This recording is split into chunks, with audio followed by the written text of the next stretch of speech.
Llegué tarde. Psicoanalistas con perspectiva desorientada. Paloma Castillo, Albana Paganini y Felipe Agüero. Bienvenidos a Llegué tarde, psicoanalistas con perspectivas desorientadas. Se siente el ajetreo de fin de año, todos andan felices y de buen humor por las calles. No existe el cansancio en esta época. Y con la Navidad le podemos pedir más pichicata al viejito Pascuero.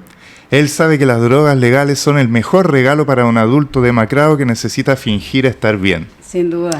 El mundo se sigue cayendo a pedazos, pero gracias al viejito Pascuero y el tata Elon Musk, nos subiremos todos a su nave espacial.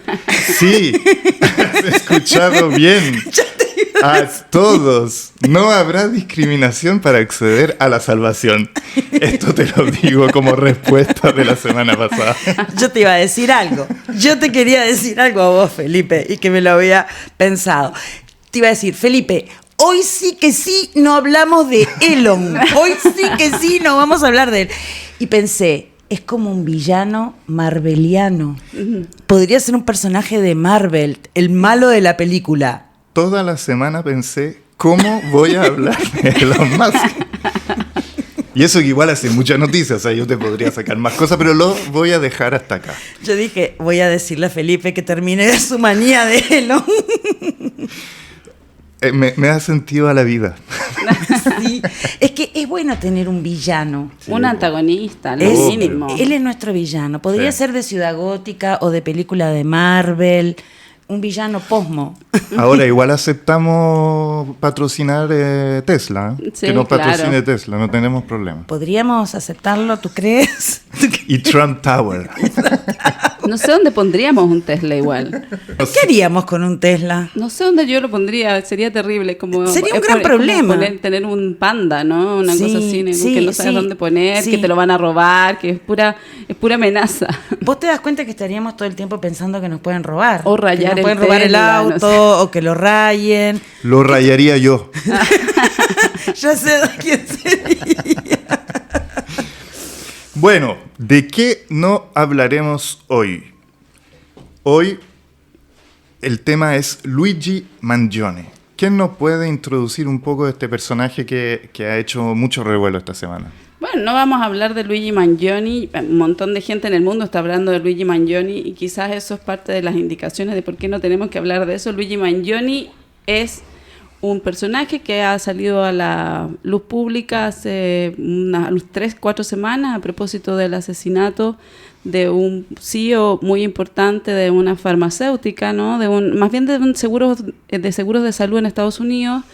De la más grande aseguradora. Claro, que este personaje, digamos, un informático experto en análisis de datos, se propone, digamos, asesinarlo y lo hace muy limpiamente en un asesinato planificado, lo espera en un estacionamiento, le dispara, se va y luego logra escapar un par de semanas, ¿no? Que en el fondo logra salir. ¿Y dónde lo atrapan?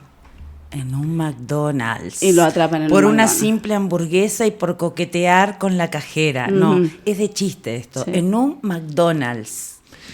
Y las balas que disparó estaban con palabras grabadas que hacían referencia a una especie de eslogan, al parecer, que utilizaban estas aseguradoras. Y entonces, además de película la cosa. Rechazar, demorar y negar.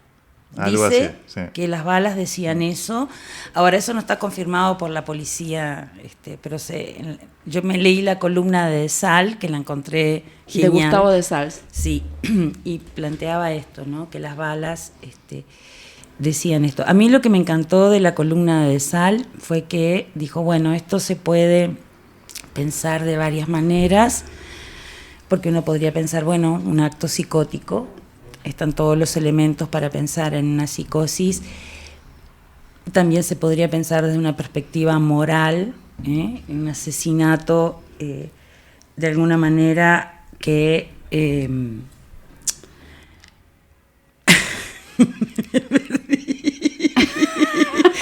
Esta es la fatiga de fin de año, ¿viste? Eso fue lo que me pasó la semana pasada. Ya, pero lo que me parece más interesante de la columna de Sal es que él dice cómo los psicóticos, de alguna manera, impactan o detonan el orden social. Él pensó en la psicosis no desde el punto de vista, digamos, clásico de la psicopatología y patologizar para deslegitimar el acto, sino cómo este acto, que puede tener una característica psicótica, provoca una detonación en el orden social. Ese análisis me pareció muy interesante y me hizo acordar a la idea de la psicosis como una enfermedad, el lazo social, qué sé yo, me volé pensando algunas cosas, pero este tipo hizo saltar cierto orden social, porque dice de Sal que el gran problema es la desconexión que hay entre el malestar social y su causa, ¿no? Y que él la encarna. Cómo funciona el sistema, además, ¿no? Porque parece que una vez que lo atrapan, empiezan a salir tazas, poleras y objetos con la cara de Luigi Mangione. Entonces es impresionante el sistema.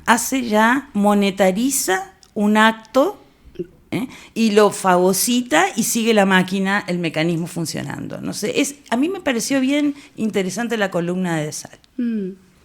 Sí, yo me parece impresionante esto como de que cada cierto tiempo, primero esto de que los gringos tienen como esto de andar asesinando gente entre semejantes, ¿no? No es el primer atentado que haya alguien, y no es la primera vez que usan armas y no es la primera vez que se discute con respecto a la cantidad de armas que están disponibles en Estados Unidos para poder cometer este tipo de actos, ¿no? Me parece impactante además que se haya transformado en un héroe, porque es un súper antihéroe, diría yo, para las clases, para la izquierda en general, ¿no? Es un hombre cuico, que tiene muchísimo dinero, que en el fondo trabajaba muy bien y que en los últimos 6 meses tuvo un dolor de espalda terrible.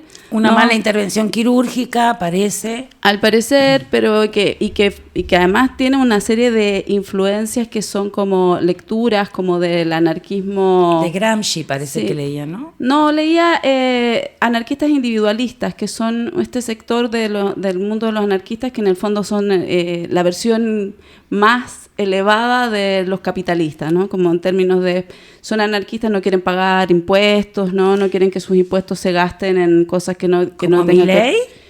Sí, por supuesto. El modelo de Milei, sí, el por anarquismo supuesto. económico de Milei. Nosotros acá tuvimos durante un tiempo una versión de esa gente que leía esas lecturas, que en el fondo tienen que ver con poner bombas, ¿no? en los cajeros automáticos, o hacer atentados individuales, ¿no? contra ciertos íconos que se consideran del sistema y de las sujeciones del sistema, pero la distinción que hay con respecto al anarquismo tradicional, ese que conocemos nosotros como más afín al mundo de la izquierda, es que no tiene ninguna pretensión colectiva, ¿no? En el fondo, efectivamente, es un atentado al lazo social, ¿no? Desde la perspectiva de que en el fondo lo que se pone en cuestión es un orden de lo común, ¿no? Y que en el fondo hay, y sobre eso hay un montón de bibliografía, y en Estados Unidos hay un montón de autores que además promueven estos movimientos de anarquistas individualistas, ¿no? Sí.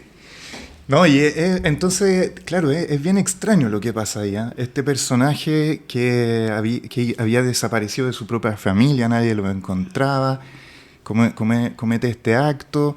Efectivamente, como decís tú, también estaba bien obsesionado con el manifiesto del Luna Bomber, que era como este sujeto anterior que tenía como pretensiones que tuvo algo al FBI similares. Años buscándolo. Exacto.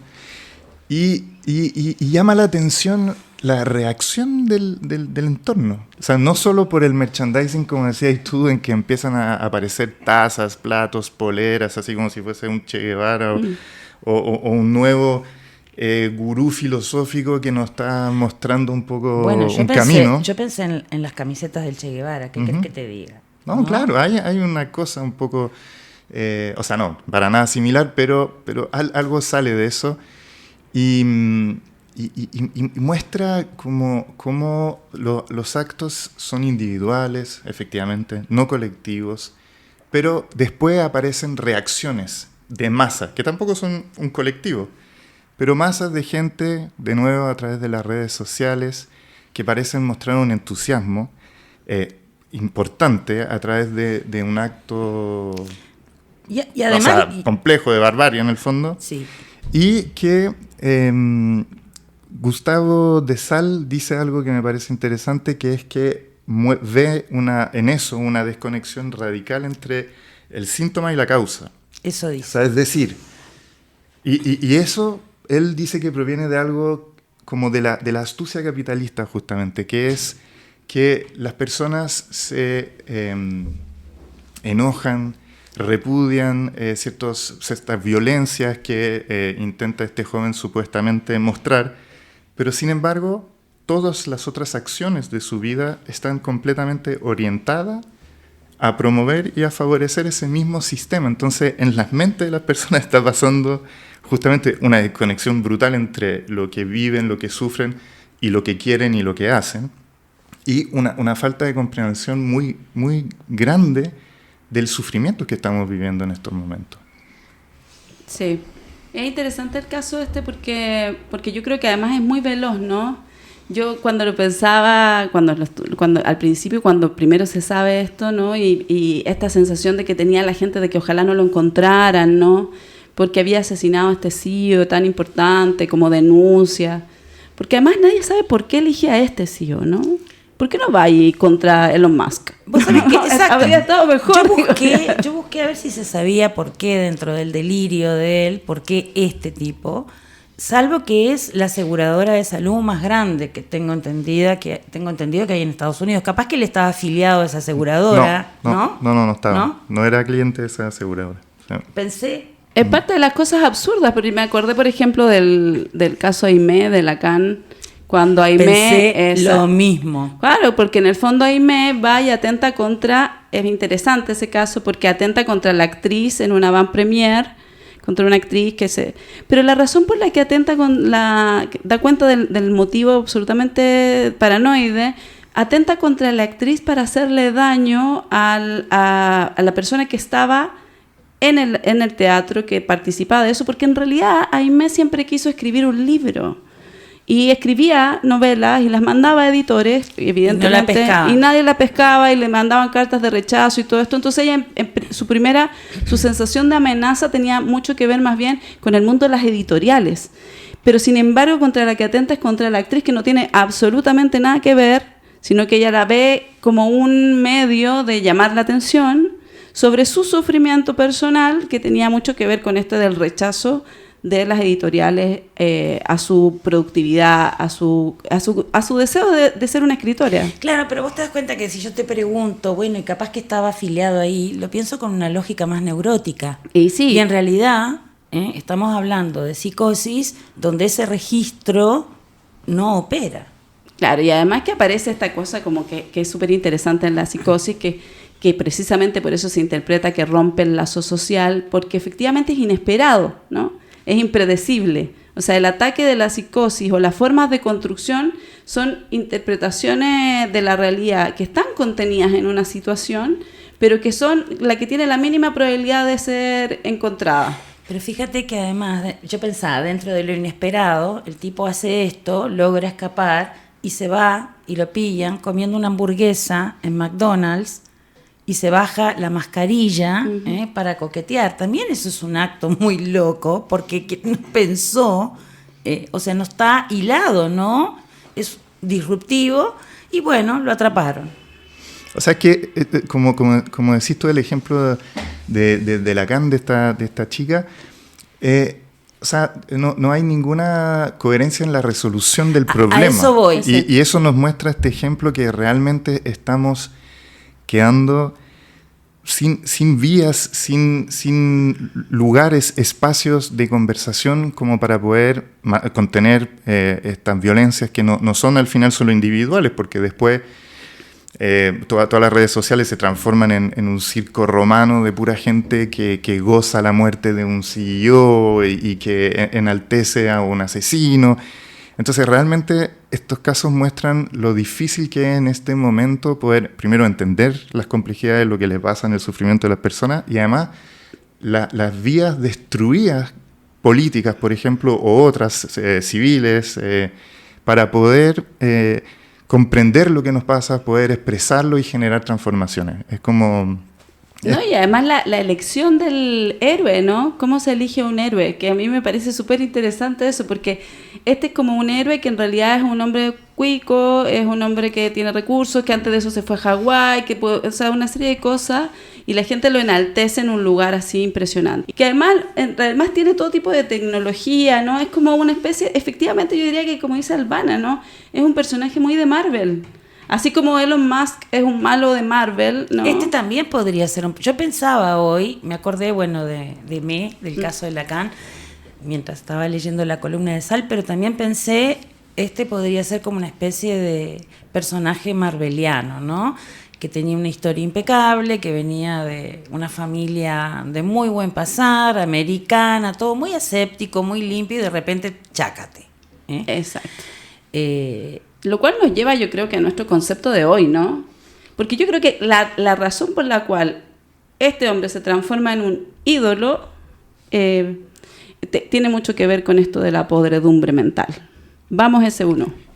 Brain rot o podredumbre mental se refiere coloquialmente a un deterioro en la capacidad mental, generalmente causado por consumir demasiado contenido poco estimulante o dañino. En psicología se usa para describir una degradación del pensamiento crítico y la capacidad de procesar información de manera efectiva. ¿Quieres saber algo más sobre esto? No, gracias, ese uno. Está muy bien. Este ese uno me encanta porque habla rioplatense, ¿viste? Llevar, querés saber más. Bacán ese uno, gracias. Gracias, ese uno. Oye, y esta palabra, bueno, como decíamos antes, fue elegida como palabra Oxford 2024, porque fue una explosión en el mundo anglosajón este año, fue usado así de una manera inmensa. Y lo divertido es que su primer registro viene de 1854. No. Escrito en el libro Walden de Henry David Thoreau. Mira. Entonces él, iluminado en su bosque, ya veía venir ciertas transformaciones sociales, pero que él lo que criticaba en el fondo era la tendencia de la sociedad, ya en esa época, a devaluar las ideas complejas o esas que se pueden interpretar de distintas maneras. Wow. Entonces, claro, parece que... Bueno, y además, no sé si han escuchado, pero salió una evaluación realizada por la OCDE y que aparecieron los resultados la semana pasada y que tuvo muy poca cobertura. Eso es lo que dijo la periodista que yo escuché. ¿Ah, sí? Interesada en hablar del tema.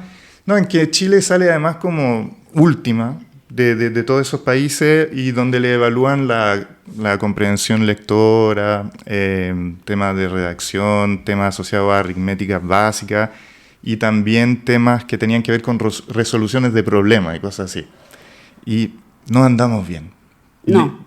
Ni en un funcionamiento cognitivo, ni en un funcionamiento analítico, ni en un funcionamiento... Estamos bajo el imperio de la podredumbre mental. Bueno, es interesante. Yo cuando vimos un poco este concepto, me quedé pensando en algo que me dijo una amiga, Julie Pichavant, una francesa que se dedica al arte y a la performance. Y ella una vez estábamos hablando y me dijo, mira, yo soy una persona que se cuida mucho de lo que consume en términos de arte. Y de películas y de todo, porque yo tengo que cuidar, me dijo, mi sentido estético, ¿no? De esto que va ocurriendo a nivel de las masas, ¿no? Porque en el fondo la gente lo que consume hoy día, en términos de cultura, es tremendamente nocivo para la creatividad, para la imaginación, ¿no? Es tan hegemónico, está tan instalado en tantos lugares que para poder crear, para poder imaginar, para poder correrse hacia un lugar donde tú cuidas tu organismo de imaginación, ¿no? Podríamos decir, cuidas tu pedacito de creatividad, no consumiendo tanta mugre, ¿no? Y eso me pareció interesante en relación a esto, ¿no? Porque la podredumbre mental tendría que ver un poco con esta saturación que hay de contenido basura, ¿no? Sí, es como una especie de anestesia, ¿no? Te termina embobando. Si vos te metés, uno escucha a los pacientes, ¿no? Adolescentes, que tiktokean todo el tiempo y que se duermen mirando un video, otro video, otro video, otro video, otro video, realmente es bien alienante. es como una especie de anestesia, porque además podés ver el video de un gatito precioso y un asesinato y después una noticia política importante, y todo es igual, no hay ninguna diferencia en nada, no hay ninguna jerarquización. Terminás idiotizado, ¿qué querés que te diga? Sí, y es anestesia y yo lo siento como un aplastamiento mental también. Es agobiante. Un aplastamiento, ¿sabéis por qué? Porque a veces pienso en lo que trajo Internet, que es que nos agrandó el mundo tanto y sabemos todo el rato qué está pasando en vivo, tanto en Estados Unidos como en Ucrania, como en Palestina, como en la esquina de tu casa que robaron un auto, que mataron un gallo en la cisterna o no sé. O sea, como que todo el día el mundo entra y te coloniza. Yo me acordé me acordé de Silvia Bleichmar, que tiene un texto muy bonito. No me acuerdo el título del texto, pero me acuerdo de lo que decía. Y ella justamente planteaba, en relación a la clínica con niños, la distinción muy importante entre la información, la infoxicación, ya lo vimos, y la posibilidad de simbolizar, ¿no?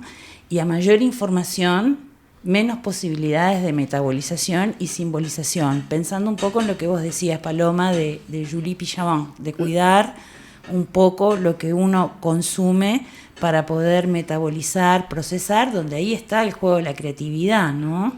Estás bombardeado todo el tiempo de información y no podés metabolizar. Y después me acordé, hoy estaba leyendo un pequeño post de Luciano sobre la melancolía, y yo me digo, preguntando ahora, ¿no serán también nuevas formas de melancolización esto de estar pegado, mirando, en una especie de inercia mortífera? Porque es como mortífero, ¿no? Esto que te aplasta, te agobia, que consumís, pero quedás totalmente paralizado, ¿no? En algo muy plano. Capaz que uno podría pensar que son las manifestaciones de una sociedad melancolizada actual. Sí, podría ser. Pero ni siquiera sé si logra melancolizar, porque es tan la colonización que no te da espacio no dialogáis con tus tiempos, con tus objetos. Él plantea justamente que habría que hacer una relectura clásica de la melancolía, claro, ¿no? Y ver cuáles son las formas melancólicas actuales. Y a mí me hizo bastante sentido pensar en esta cosa inerte, ¿no? De una especie de yo inerte que funciona totalmente sin libido, desinvestido absolutamente, ¿no? Y que queda ahí a merced de una cantidad de información que es nada, ¿eh? La desinvestidura libidinal. A mí me parece, Bleichmar también habla mucho de eso, ¿no? De cómo el yo es tan importante que tenga una encarnadura libidinal justamente como la base del pensamiento simbólico, ¿no? Sí, a mí lo que me llamó más la atención también es como qué heavy que haya como tantas indicaciones para mantener la salud corporal, ¿no? Como la cúrcuma, el ejercicio que tienes que hacer en la mañana, la posibilidad de... O sea, hay toda clase de indicaciones higienistas hasta de cómo tienes que dormir, cómo tienes que comer, pero no hay indicaciones, nunca se pronuncia la salud mental realmente sobre lo que se consume en términos de entretenimiento. Sí. ¿No? Es algo que se deja como a la suerte del mercado, pero uno podría decir, bueno, ¿cuánto de esta falta de pensamiento crítico tiene que ver con que en realidad las referencias culturales a las cuales se accede, se masifican, son absolutamente ilimitadas y por lo tanto tampoco tienen una contraparte que permita cuidar tu salud mental de una imagen, de un texto, de una serie de cosas que son francamente dañinas para restringir tu capacidad de pensamiento y discurso. Y se pierde eso que decía Winnicott tan lindo, la capacidad de asombro. Exacto, sí. Como un indicador de salud fundamental. Yo creo que habría que revisar los indicadores de salud que propone el psicoanálisis justamente para evaluar esto, ¿no? O sea, yo creo que, claro, esta cosa melancólica o depresiva que aparece ahí, lo que sucede es lo contrario del asombro, es una indiferencia hacia el sí mismo y hacia el otro, cayendo en una especie de estado donde donde hay una abolición de la ambición, de la motivación. Yo pensaría en Y sobre el interés de las propias condiciones de vida. Exacto, pensaría en las nuevas formas de la pulsión de muerte. ¿Cómo opera lo inerte en el yo, ¿no? La inercia. Y lo cual podría incluso permitirnos como transitar, ¿no?, hacia nuestro tema de hoy, que es en el fondo el cinismo, pero en realidad no vamos a hablar de cinismo, vamos a hablar del humor. Pero claro, hay una versión del humor, ¿no?, que tiene que ver con la distinción entre ironía y cinismo, ¿no?, en donde efectivamente el cinismo tiene que ver con observar las condiciones reales, pero sentirse impotente ante lo mismo, ¿no? Y es un tipo de risa amarga que hace que efectivamente lo inerte esté presente en las conversaciones cotidianas siempre, ¿no? Sí. En ese sentido, si el cinismo lleva esta cosa inerte, esta cosa negativa, mucho más destructiva, ¿qué tendría el humor que ofrecer? El humor es un antídoto. Uh-huh. Es un antídoto porque implica ya cierta posibilidad de elaborar de una manera mucho más placentera, con menos angustia, creo yo, ¿no? Hay un texto del año 27 de Freud donde investiga él la actitud humorística y el beneficio placentero de ello, ¿no? Winnicott también toma elementos del humor, yo estuve revisando, como una señal también de salud y fortaleza. El juego y el humor, plantea Winnicott, están íntimamente relacionados, es decir, la producción de subjetividad, el jugar, diría yo, más que el juego, contienen elementos, digamos, que son los que fundamentan la creatividad, ¿no? Para mí el humor es un recurso muy bueno en el trabajo clínico, incluso hasta uno puede evaluar con un paciente cómo puede pensar, si sale y si puede tomar una humorada de sí mismo frente a algo que puede ser muy doloroso. Entonces yo diría que el humor es cosa seria, es algo muy serio y es una cualidad humana bien importante, ¿no? Sí, mira, fíjate lo que dice Bifo en La Segunda Avenida, que a mí me gusta mucho este libro. Dice, hacia el final, cuando está hablando ya como un poco de la solución, de los antídotos, ¿no?, con respecto al tema incluso de esta melancolización, ¿no? Dice, mira, la amistad es la posibilidad de crear un camino común en el curso del tiempo. Caminante no hay camino, se hace camino al andar. No hay camino, el único camino es nuestro andar juntos. No hay verdad, no hay sentido, pero podemos crear un puente más allá del abismo de existencia de la verdad.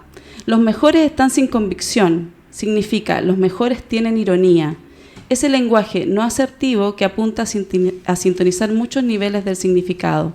La sonrisa irónica también implica empatía, la capacidad de compartir la precariedad de la vida sin pesadez. Cuando la ironía se separa de la empatía, cuando pierde la levedad y el placer de la ambigüedad, entonces se convierte en cinismo. Si la ironía se disocia de la empatía y la solidaridad, la depresión se apodera del alma y la ironía se convierte en cinismo. Desde un punto de vista semiológico es posible ver una similitud entre el cinismo y la ironía. En efecto, el cinismo y la ironía comparten el supuesto de que la verdad no existe, pero eso no es suficiente. Si vamos más allá de la semiología, entendemos que el cinismo y la ironía difieren en el plano ético. La persona irónica es alguien que no cree en la verdad absoluta, pero que funda su entendimiento en la percepción empática del otro. La persona cínica, en cambio, es alguien que ha perdido contacto con el placer y se agacha ante el poder porque el poder es su único refugio.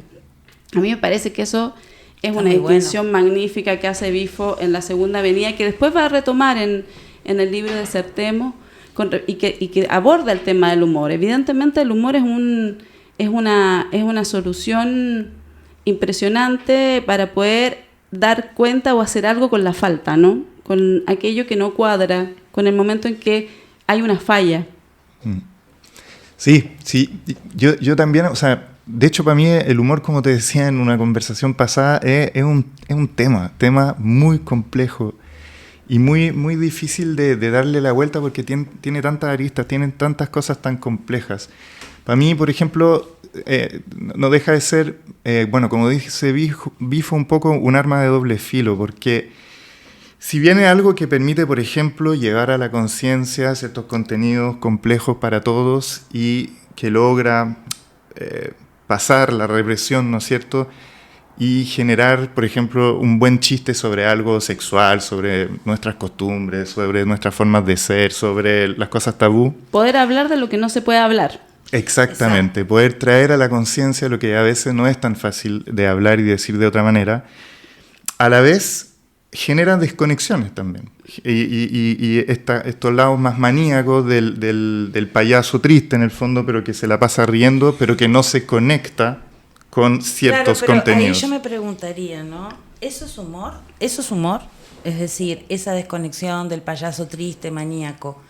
Porque no, yo creo que el humor y la manía son dos cosas distintas. Me parece a mí, ¿no? O sea, habría que pensarlo más y diferenciarlo. Pero se confunden línea, fácilmente. ¿no? Hay una frontera que se puede confundir, ¿no? Pero el humor... por ejemplo, si aparecen no memes... desconexión. Si aparecen... O sea, porque, por ejemplo, el artefacto de hoy como representante grosso del humor es el meme, por ejemplo. Sí. Y yo creo que en el meme uno ve todas estas cosas, por ejemplo. Efectivamente, uno podría ver un humor empático y uno podría ver unos tipos de humores que tienen un cinismo, pero brutal. Y sin embargo, eso es lo que se vehiculiza todo el rato como una comprensión como común y general del humor.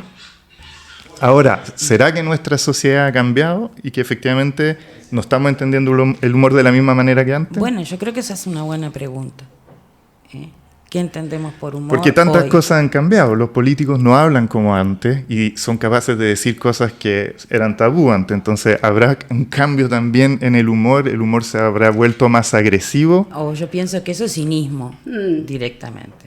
Sí, yo lo ubicaría eso en el lugar del cinismo. A mí me parece que hay algo súper interesante dentro de lo que el psicoanálisis armó con respecto al tema del chiste, ¿no? Uh-huh. El chiste como como una producción del inconsciente, ¿no? El chiste así como un sueño. Y de hecho, el humor permite conservar algo que tiene que ver con un futuro, con una esperanza, con algo más cercano a la compasión también, ¿no? Pero a la vez habría que pensar algo que me parece muy brillante, que es que en el fondo también el psicoanálisis y también la sociedad se han, digamos, entramado muy firmemente a ciertos ideales racionalistas, ¿no? Y que por lo tanto, y que además conservan la idea de la tragedia como el eje fundamental del encuentro con la falta, ¿no? O sea, esta idea, por ejemplo, de que el psicoanálisis también promueve una especie de contacto emocional en donde el encuentro con la falta pareciera ser siempre algo dramático, ¿no? Y es parte de la construcción intelectual del psicoanálisis, es parte de la construcción intelectual de la cultura occidental, ¿no? Y que tiene que ver con que el drama, cuando la gente está conectada con una reflexión, tiene que ser dramática. Claro, pero la comedia también es muy reflexiva. El género de la comedia en teatro es tremendamente reflexivo.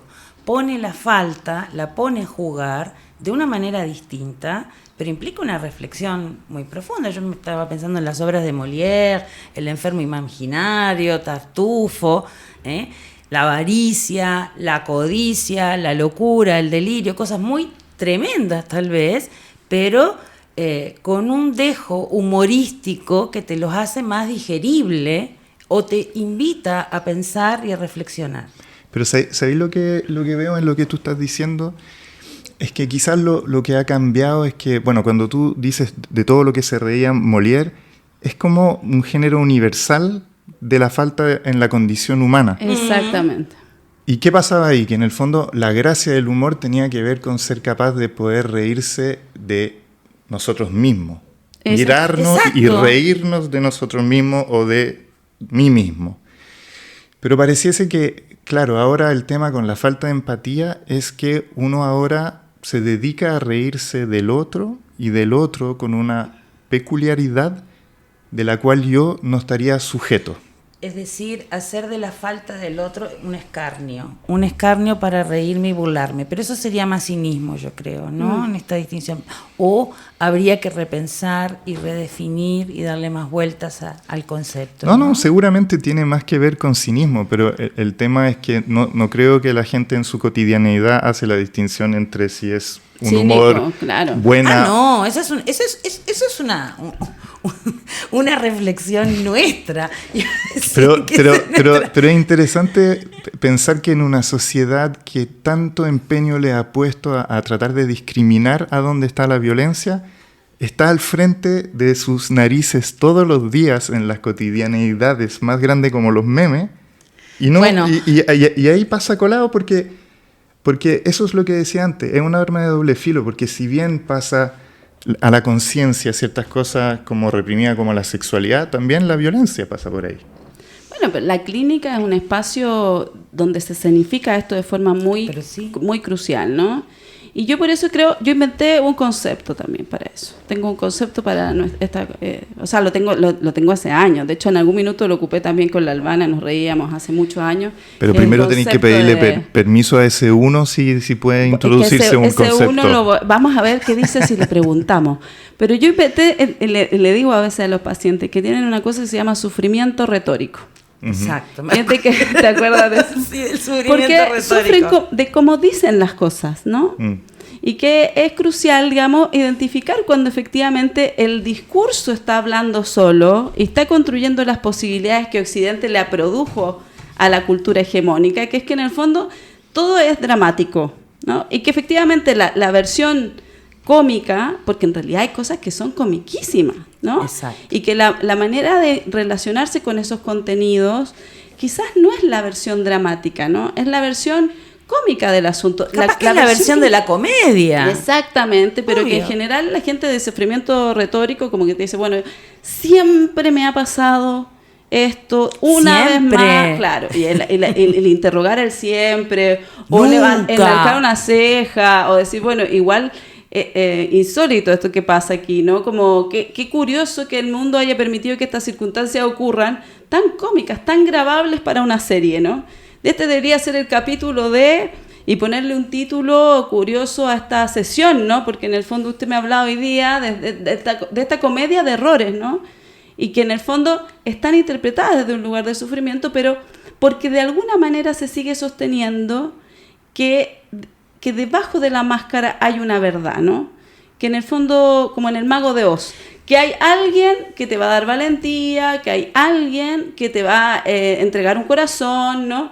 Alguien que te va a enseñar el camino de regreso a casa, y lo que hay es nada detrás de esa máscara, ¿no? Bueno, pero yo creo que ese es justamente el trabajo analítico, ¿no? Llegar a descubrir que ese alguien, yo creo que es muy infantil, es lo infantil de la neurosis, hay que traspasarlo, ¿no? Porque no hay.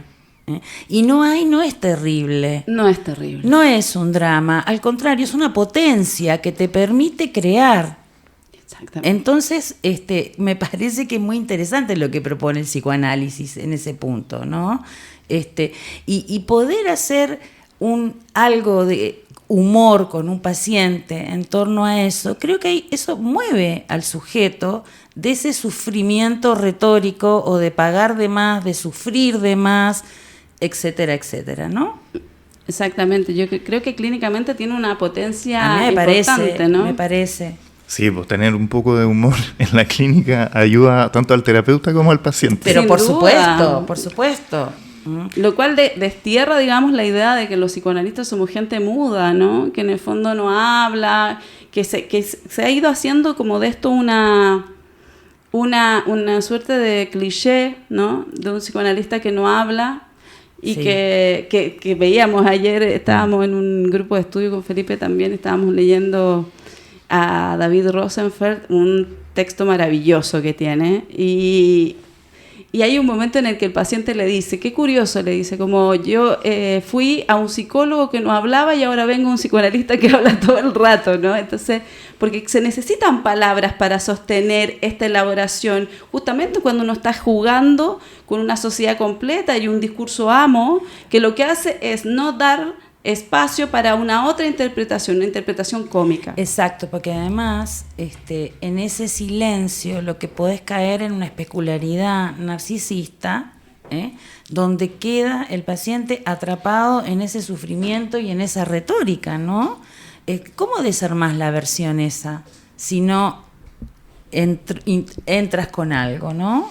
Algo que rompa un poco eso. Ahora pensando el malestar social, bueno, si bien el meme hay que identificarlo de qué lado está, si está más del lado del cinismo o más del lado de la ironía empática, igual el hecho de que haya una avalancha de meme cada vez que suceden cosas sigue mostrando igual que el ser humano necesita encontrar maneras de figurar permanentemente todo lo que le está pasando, y sobre todo hoy en que hay mucha angustia igual flotante siempre en las incertidumbres, en los estados de crisis permanente que nuestros políticos no se ¿cómo se dice? Nos meten permanentemente en estos estados de crisis. Entonces parece que igual el humor ahí es tan importante. Vos dijiste algo, ¿no? Figurar. Y yo creo que justamente el humor es un gran recurso para pensar en la figurabilidad psíquica, que es parte, yo creo, del trabajo de un analista hoy, construir figurabilidad psíquica. Pensaba en el texto de los Botella, ¿no? Sobre la figurabilidad psíquica, y al menos en la clínica con niños yo diría que ese es el tema, proveer un espacio justamente para empezar a armar figurabilidad, figurar algo que es innombrable, ¿no? Me acordaba de un pacientito que debajo del diván hizo el mundo del miedo, y el mundo del miedo estaba vacío. Entonces yo empecé a poner un león, un tigre. Dije, bueno, vamos a empezar a figurar un poco, ¿no? Y entonces, el Elon Musk del niño chico. Sí, claro, ¿no? Entonces él fue genial porque él hizo como una especie de puerta donde tapaba el mundo del miedo, ¿no? A mí me emocionó. Ahí está el mundo del miedo, pero no pueden salir, me decía. Empezamos a figurar, bueno, ¿qué es el mundo del miedo? Pues estaba vacío. Claro, yo creo que y ahí en ese sentido, como con lo que decía Felipe de los memes, a mí me parece que también que proliferen los memes también tiene que ver con el único recurso que tiene hoy día el ciudadano de a pie, ¿no? De decirle al poder que no se compra, ¿no? No se compra lo que le venden, no todo, ¿no? Se compra algunas cosas, pero esta que ya es obscena, no me la voy a comprar, ¿no? Sí. Entonces, el meme, las imágenes de mala imagen, por ejemplo, son formas muy sutiles en que se sintetiza un sentido común que es, bueno, está bien, vamos a creer en el mercado, vamos a creer en el capitalismo, vamos a creer en una serie de cosas, pero esto, que ya es obsceno y ridículo, te vamos a mostrar que no. Sí. Y esa es una capacidad de resistencia, diría yo. Exacto. Yo creo que podríamos decir que el humor es una forma de resistencia actual, política. Y porque el neoliberalismo es trágico, ¿no? Su lógica es trágica. Goza además de lo trágico. Sí, hay un libro súper interesante que recomiendo mucho leer, digamos que es un libro maravilloso que escribió Rodrigo Carmi, se llama Averroes, Gusto, Risa y Política, donde el apartado 3 justamente habla del tema de la risa y además deconstruye cómo Occidente se ha articulado en torno a una tragedia, ¿no? Y que la idea del mundo árabe y de Averroes tiene que ver con reivindicar ese lugar, reírse, ¿no? De ese lugar completo que la tragedia ofrece, ¿no? Con un final donde las cosas como cuerpo y mente calzan, afecto y condiciones también, ¿no? Como que hay una cierta complementariedad que se aspira ahí. Pero que en el fondo la cuestión de la comedia es justamente el aporte más trascendental que se le puede otorgar a Averroes en términos de ruptura. Hay un montón de cosas que dialogan de este libro con el tema del psicoanálisis, con Lacan, con una ética en el fondo, donde se convive con una falta, pero que el psicoanálisis ha interpretado como que convivir con una falta es una cuestión trágica, sobre la cual tenemos que poner miles de velos, sobre la cual no podemos hacer nada, ¿no? En vez de efectivamente poder entender que, por ejemplo, la identificación, la necesidad de un padre ¿no? Tener un padre también supone la necesidad de que ese padre falle. Y que esa falla sea interpretada desde un lugar de la ternura, desde la comicidad y la ternura. El padre que realmente recuerda a la gente, el padre real, ¿no? Que habita nuestro mundo interno como objeto protector, es un padre afectivo, es un padre al que se le reconocen sus manías, ¿no? ¿Qué se acuerda de su padre por las grandes máximas que dio en la vida? En realidad uno se acuerda de su padre por cómo ha errado en la vida, ¿no? Por sus torpezas. Por sus torpezas, cómo ha hecho algo con esa vida y con esas dificultades. Incluso con sus TOC, con esas cosas que intentó pero que no resultaron, ¿no? Claro, pero mira cómo la cultura psicológica hace de la torpeza una tragedia. Exactamente. Y que eso aliena aún más a los pacientes, ¿no? Sí. Porque los deja atados a lo tragedioso de que mi padre no fue el padre ideal, perfecto, etcétera, etcétera, ¿no? Claro, como estamos en la época del enchulamiento 2.0 permanente, no existe espacio para tenerle cariño a ese tipo de cosas. Exacto. De hecho, la más parte de los conceptos que vemos a veces apuntan hacia esa necesidad de estar siempre mejorando, no mostrando la hilacha justamente. Bueno, el humor es una manera de mostrar la hilacha. Sí, Benignamente y bellamente, y a veces con una estética particular. Yo apelo al humor. Pero, oye, me gustó mucho lo de tu pacientito, sí. Porque justamente, efectivamente, no podemos vivir en el vacío, entonces necesitamos unos leones y Bambi también. También, ¿no? Tenemos Bambi, pero ahora estamos Pero efectivamente el humor, el sueño y lo que Winnicott llamaba el espacio transicional es justamente ese lugar donde hay una barrerita, pero igual podemos mirar, poner un piececito y salimos y entramos y salimos. Lo que él hizo es genial, porque hizo como un camino que llevaba debajo del diván con una especie de puerta. A mí me pareció brillante, me emocionó. Mira como dice Bifo en Desertemos, una frase que me parece maravillosa para cerrar quizá, dice, la ironía duerme bien porque ninguno puede despertar al irónico de sus sueños. El cínico tiene el sueño ligero porque duerme sin sueños y se despierta apenas lo llama el poder. Qué lindo. Maravilloso. Ya, lo dejamos hasta acá. Vamos a nuestro minuto cafebrería. ¿Parto yo? ¿O no, partís vos? Parto yo, Dale. sí. Bueno, yo hoy día no voy a recomendar un libro porque ya hablé de 3 libros que son todos maravillosos. Y voy a recomendar un podcast, que es como, bueno, desde un podcast a otro podcast, o un documental de audio, como creo que se llama, que es el de Necesito Poder Respirar, del docu-podcast de Jorge González, que me parece que es una maravilla. Es una maravilla porque te conecta primero con una versión tan humana de Jorge González como cantautor, como joven pobre que se desarrolla en la música, como un talento, pero también te va mostrando las circunstancias políticas del periodo en el que él ha desarrollado su carrera, y también te va mostrando las miserias humanas, lo que va ocurriendo en el grupo, lo que le va ocurriendo con las personas, y te conecta con sus reflexiones, que son reflexiones profundas, pero también son reflexiones cómicas. Es muy interesante, yo creo que todo el mundo debería escucharlo. Este también. Este también, sí. Oye, he escuchado puras cosas buenas de ese. Bueno, lo voy a escuchar. Vamos a escucharlo. Ya, yo le voy a recomendar una película que fue un fracaso de taquilla, pero que a mí me parece que vale la Típico pena. de Felipe. Sí, el libro de la gente encerrada. O sea, les voy a recomendar una mala película. Ya te tomamos el talante, vos. Ya te tomamos el humor. Y bueno, y fíjate que seguramente la habré visto ahí por el 2013 y no me había pasado mucho. Pero por las casualidades de la vida la volví a ver esta semana y me pareció una gran película. Quizás he cambiado, no sé si para bien o para mal, pero algo cambió en mí y hizo que yo la viera desde un talante distinto. Y la película es Bajo la piel. Es del 2013, el del Jonathan Glazer, de este director que hizo la zona de interés, ¿se llama así? Zona de interés.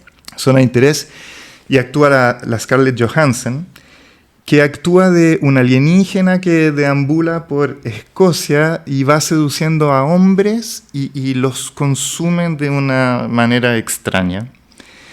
Pero bueno, en el fondo es la mirada de una extranjera ajena a nuestro mundo, que empieza a mirar escenas muy interesantes donde van saliendo ciertas cosas de nuestra condición humana y que poco a poco la va transformando y desarrollando algo de empatía. Y además encuentro que la banda sonora es extraordinaria. Realmente ese trabajo me alucinó, además, que es de Mica Levi. Así que una muy mala película para que puedan opinar. Bueno, yo sigo con la literatura uruguaya. Prometo que este va a ser el último podcast que siga hablando de literatura uruguaya. Este es el último podcast del año. Y es del año, por eso después cruzaré el charco y iré a la literatura argentina y así me haré un recorrido por Latinoamérica. Voy a hablarles de Cristina Peri Rossi, que es una escritora uruguaya, y voy a recomendar un libro muy antiguo que se llama El libro de mis primos. Este libro es del año 69, esta edición que tengo acá, les aviso que es una edición de colección, porque la publica el semanario Marcha. Marcha era el semanario de la izquierda intelectual uruguaya, que hizo en ese momento un concurso en el año 69, en el cual participó Alberto Paganini, mi padre, que de niña me decía que Cristina Peri Rossi era una gran escritora uruguaya. Yo no tenía idea por ese entonces. Lo interesante de este libro es que es el mundo de la infancia que se elige para narrar una historia que es de una familia muy acomodada, patricia, que se va derrumbando ante el advenimiento de nuevos tiempos. Es una especie de alegoría sobre la destrucción de las jerarquías y del orden simbólico imperante. Esto se publica en el año 69, un momento particular de mi país, el movimiento de liberación nacional, Tupamaro, inicios, digamos, de la represión, en fin, y ella publica este libro que es una especie de alegoría de destrucción de una casa patriarcal, y son los niños, los primos de esa familia, que van relatando toda la destrucción de esa casa. Se parece, tal vez un poco guardando las distancias, a Casa de Campo de Donoso. Sí, me quedé pensando. Bueno, voy a cerrar hablando de tragedia, con algún párrafo, porque como hablamos de la tragedia, ella tiene mucho sentido del humor, Peri Rossi, pero tiene algo medio tragedioso y humorístico a la vez. Dice: lloro, dice un niño, para llamar la atención de alguien, según dice el médico, que me ha hecho muchas preguntas, que yo he procurado contestar con atención. No he sido falso, juro, en nada. Yo también estoy cansado de llorar y quisiera ayudarles. Y ellos parecen ofendidos porque yo no sé detener el llanto, tener los ojos secos, porque yo no puedo dejar de llorar cuando quiero o cuando ellos quieren. Me miran ofendidos. Si estoy en la mesa o acostado, o si estoy mirándolos mientras trabajan o calculan, y cuando sorprenden la vena de mis ojos que se ha salido del cauce, cuando sorprenden mis ojos anegados, envueltos en llanto, de los cuales el agua mana, como de una vertiente o de un surtidor inagotables, se ponen de pie amenazantes y me dicen: ¿por qué llorás? Muy bien. Jo, jo, jo, feliz Navidad. Sí. Felices fiestas, pásenlo bien. Y nos vemos el año próximo. Nos vemos el año próximo ya. Sí. Exactamente. Así que les vaya muy bien para cerrar este año. Gracias por escuchar. Desde la Cafebrería, un espacio que piensa, crea y debate.